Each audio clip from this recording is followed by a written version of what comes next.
Okay guys, story time. About a secondhand story, so I guess it's secondhand story time. But anyways, we're gonna go way back to my first foray into university, my first attempt at an undergraduate degree. And back then, I was taking some biomechanics courses from a man named Benno Nigg, who was a Swiss physicist turned biomechanist who was absolutely brilliant and who had some of the best ideas and best insights into the human body that I have ever heard or been exposed to. And he had one of the best critically thinking minds that I've ever seen. So one of the stories that Benno used to tell quite frequently was about his time consulting for Cirque du Soleil. The Cirque du Soleil performers, when he was consulting for them, had begun going through a large number of unexpected injuries during their practices and during their performances. What Benno realized, or what he discovered, was that the surface upon which they were performing and which they were practicing had been changed and had been redesigned, and it was due to the change in surface that the performers were now beginning to experience injuries. What he realized about the surface at which they were performing was that it wasn't that the surface was either too stiff or had too much give. It was that the surface was designed in a way that it had rigid support beams at fixed intervals, and between those support beams was a relative amount of flexibility. So the surface was neither too flexible nor too stiff. It was that depending on where the performer landed, where the performer took their step, where the performer took their jump, they're either landing, stepping, or jumping on something that was either extremely stiff or relatively flexible, and there was no way for the performer to be able to predict it or know what they were going to be landing on or jumping off of. And Benno kind of related this back to the performer's ability to anticipate how they were going to be loaded or anticipate how the load was going to be transmitted to their body, what the rate of loading was going to be, or how much absolute load was coming into them. It wasn't necessarily that a large amount of load was bad for the performer, it was whether or not they could expect how that load would be transferred into their body.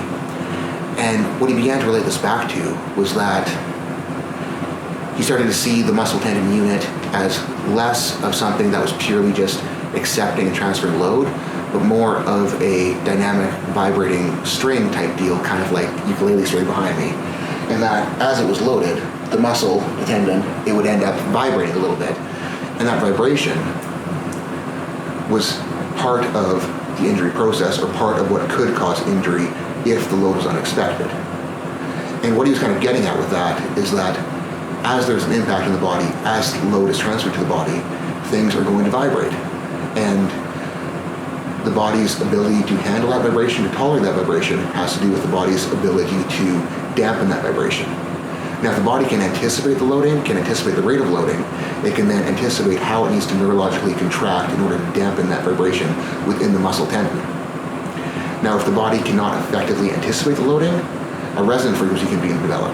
And kind of, if you don't know what a resonant frequency is, the best way to think about it is if you're driving down the highway and you hit like a certain speed, like your car gets to 56 miles per hour, and that little bit of a thump turns into a thump, thump, thump, thump, thump, thump, thump, thump, thump, thump, that just kind of progressively gets more and more and more. And as soon as you kind of exceed that speed or go below that speed, that thump goes away. That would be an example of resonance. That would be an example of a vibration frequency building upon itself and causing an amplification, causing more of a thump in the car at that certain speed. Now, if you have a certain rate of vibration within a muscle tissue, if that vibration is the right amount for the muscle's length, the muscle's relative degree of tension, resonance can begin to develop in that muscle.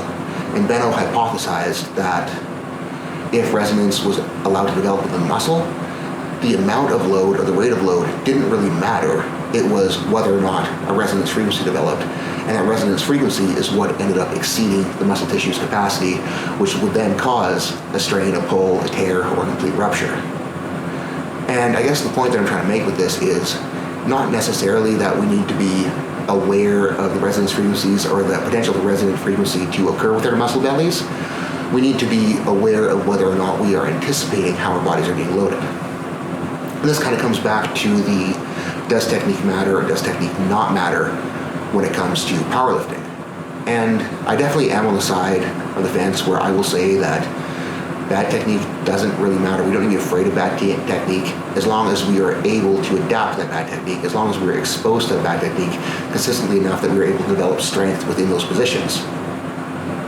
I think where bad technique becomes problematic is when the bad technique is sloppy, when bad technique isn't purposeful, when you're not actually going there over and over again, you're going there by surprise. When you fall into bad position under load is, I think, when things become problematic, because when you fall into position, when you aren't expecting position, you aren't able to accommodate for that position, you aren't prepared to go in that position, and you don't have resilience built into that position. And I guess the overall point of this is that bad technique is fine as long as we are consistent in it, as long as we know where we're going, and as long as it isn't rapidly changing.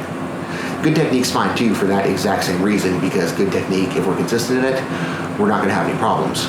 The problem arises when we're sloppy, when we're inconsistent, when we don't have intent with movement, when we are sacrificing intent to try to put weight in the bar, to try to cheat things, to try to get more out of what we have without actually developing strength in those positions. So guys, the first half of the story, kind of pointless when it comes to powerlifting. You really don't need to pay attention to it. You don't need to get it to really understand what I'm getting at. What I am getting at is that we need to be mindful of how we're moving.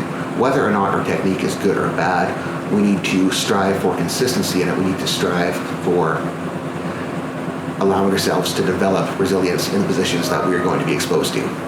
Thank you for watching. Hopefully you enjoyed the story time. Hopefully that wasn't too much rambling. And if you like this, I might do these more often. Thank you.